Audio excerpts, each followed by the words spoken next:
All right, what's up, guys? Welcome back. All right, so in today's episode or in today's video, we're going to talk about gyms in China. All right, so earlier today, I released, I made a video of my gym in China, and I hope you guys enjoyed it. Uh, the, my gym is pretty typical of your of your average gym in China. The gyms don't vary a lot in variety. There's no real large gym like you have in the States, but I think the gyms are uh, they're okay. They're just okay. Like um, they're not as large as the ones in the States, and they have the necessary equipment though. So they have as you saw in the video, they have the ellipticals, they have the treadmills, they have the the weightlifting area, um, etc. Also, they do have uh, a swimming pool. I didn't show you the swimming pool in my video, but in my gym there is a swimming pool. Uh, but yeah, so it's not too much difference. It's just gyms in China are just smaller. All right, so all right, this so today I'll just like read in this video. I'll just read an article. All right, so this article, fitness craze in China. So I'll go to this page. I'll try to make this fit my job. All right, so China's fitness industry, new lifestyle trends boost investment prospects. So this is from China Briefing. All right, so the writer is Chelsea Holman. Okay, all right, so this is a few days ago, actually. Yeah. So, all right, so she writes, Chinese urbanites are trading in their designer handbags for gym bags and their stilettos for sneakers. And with the growing numbers of Chinese consumers embracing a more active and healthy lifestyle, their spending habits are moving beyond consumer products. Today, the country's gym and fitness sectors make for a $6 billion industry. Parallel this to uh, Parallel to this growth is China's rapidly expanding sportswear market, which is projected to hit RMB 280. Okay, so 43.10 billion dollars. Okay, so the sportswear market, $43 billion by 2020. This contrasts with spending in China, once booming luxury goods market, which has relatively slowed down. The segment is expected to post only a single-digit growth in the coming years to reach about $28 billion by 2020. Given China's growing affluent consumer base and a push from government to be more nation or active nation, there are no signs that the country's fitness industry will slow down anytime soon. Okay, so it appears that Chinese people are spending more of their disposable income on fitness, and I can tell because the fitness industry has definitely taken off. You see it like in advertisements everywhere. People, wearing Nike sportswears or Reeboks, etc. So you definitely see it. So let's continue. Fitness clubs, multi-purpose gyms. China joins the workout lifestyle trend. In 2001, Chinese gym goer, the Chinese gym goer was limited to roughly 500 options for training facilities across the nation. Today, that number has grown massively to over 37,000 gyms. So 37,000 gyms. 37,000 gyms. That's amazing. So just from 500, 17 years ago, to 37,000. And it's just growing, like, immediately, like, just immensely. Like, yeah. All right, according to a report from China Business Research Academy, Gym memberships in China reached 6.6 million in 2016, double the amount of memberships from 2008. In Tier 1 and Tier 2 cities, around 5% of the population is actively working out in gyms. All right, so you have 5%. Tier 1 and Tier 2 are like the richest cities in China, right? So Tier 1 would be like Beijing, Shanghai, or Shenzhen. Okay, these are the richest cities. Tier 2 are like the okay, not the richest, but um, pretty well off. So 5% of them are like working out in a gym. That's pretty impressive. All right. Many foreign franchise giants already have plans to enter the market or expanding existing operations. For example, in June, U.S.-based Anytime Fitness announced plans to establish 500 new gyms in China over the next several years. Multi-purpose or bouquet-style gyms are popping up more frequently, breaking the mold of classic large franchise gyms. So the Chinese consumer is shifting towards a gym where they can specialize in certain exercise, yoga, CrossFit. Yeah, I know about this. I totally this gym that I know of that just specializes in CrossFit. And also, I met a guy today. He talked about how there was a gym that was dedicated just to yoga, or Pilates. So yeah, it's really. So now, looking for more specialization. So that's pretty cool.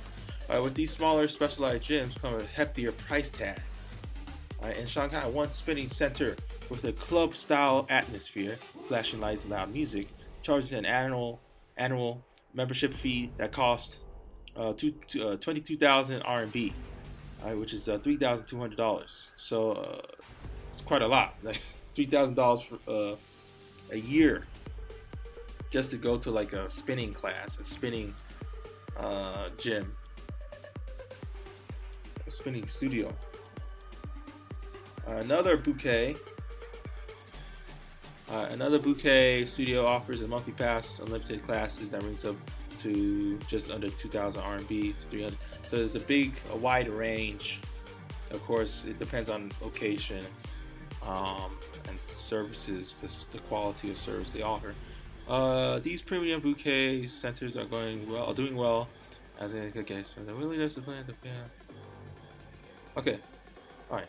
So the willingness of the Chinese consumer is to pay these prices can be linked with the millennial desire to show off to their peers on social media. Right, fitness memberships are viewed as being luxury and status symbol. Okay, I'll tell you more about that in the future. Social status is important all over the world, but I think in China they take it to a whole nother level. So status symbol and luxurious. It's like seen as a first world thing.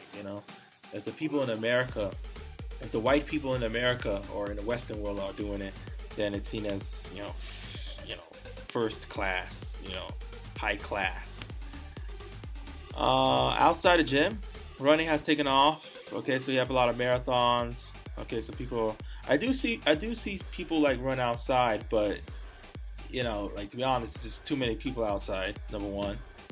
Okay, just take a look at that video of when I was walking around my neighborhood. It's just too many people, and two, the pollution is terrible in many cities, such as Beijing, too many times in the year. All right, so here to talk about fitness apps. There's many fitness apps and devices, stuff like that. So let's move down here. Inspiration changes. Okay, so like active wear, sportswear is becoming more popular. Nike, Adidas, they're becoming more popular, and so that's the market. It's getting more popular. I'm actually thinking about starting a gym. If I could do that, maybe 5-10 years from now, if I can like understand the industry. But the thing is, I need like a wife or somebody like that to kind of like do all the translation and all the cross-cultural nonsense that I have to kind of like deal with, because doing business in China is extremely difficult, extremely difficult. It's not just it's easier in America for sure, but like for American to come to China and do business, it's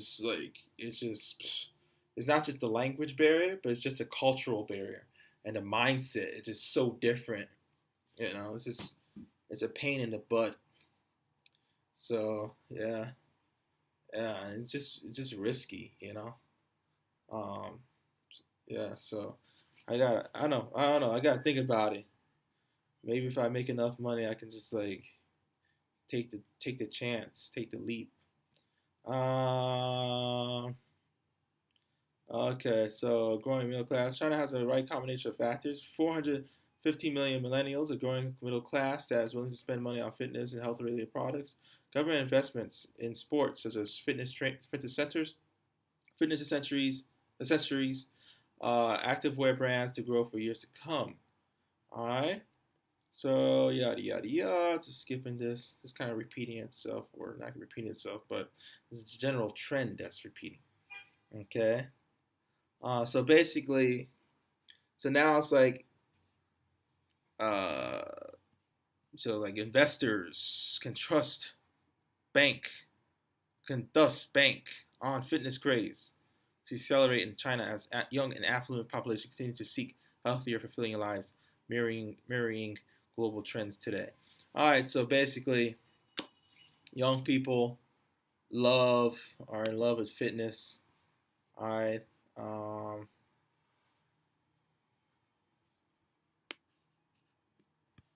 right, it is. Okay, all right. So young people are in love with fitness. Okay, if many times I'm on social media on the WeChat, you see people posting videos or pictures like this, showing their body, they're showing the muscles, especially women, guys too, but a lot of times women doing all this stuff, showing off and stuff like that. All right, so as I said, cost of gyms kind of high, and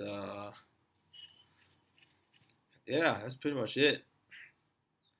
So gyms becoming much popular in China. And if you're thinking about starting a gym in China, you know, hey, I think you can make it happen. It's risky, it's difficult, but you can make it happen. All right, so like, comment, and subscribe. See you guys in the next video. So yeah, in China, I mentioned that the girls like to show up, but yeah, the guys often also like to show off. It's kind of weird even now, but it's less so now because guys like to, Chinese guys, they like to bulk up. It's like this bulk up or this fitness craze. Like even the guys, they're starting to like the muscles, and this is totally against the tradition of China, of Asia, because the Asian man is typically very thin. The classic Asian guy is very thin, not very strong. So, when you see, a guy like this, it's like they're confused. Or let's see another a guy like this, like they, it just doesn't seem natural. It just doesn't seem like it fits. How can an Asian guy get that big, get that strong? It's like it just puzzles the mind of a lot of people. But of course, that stereotype is going away. You know, and but I do have to say that Chinese women still do not like guys who are too muscular. Right? They do not like guys who are muscular, not too muscular. Just if you're muscular, they just don't like it. All right. Chinese girls, they still like the guy who is, um, who's like, the typical like, fake feminine guy. Like, let's see here. Let's say, like, for example, if I put handsome Chinese guy, Handsome Chinese guy. Right, you see that? You see that? Like these are the type of guys Chinese girls love. They love like the kind of like the feminine type guy. He looks kind of girly. Like, is he a guy or a girl? Like hot Asian hunk. Like, is he a woman or like like I be seeing commercials, advertisements and commercials of like guys who look like girls, you know, and like and like and like the girls like that. They dig men who look like women. Like this guy, is he a woman or a man? Like I don't get it. Like I just don't get it. So it's just kind of strange. Um. So yeah. So if you're like one of these big muscular burly guys who's like, working out, going to the gym, you're not gonna get a lot of Chinese girls.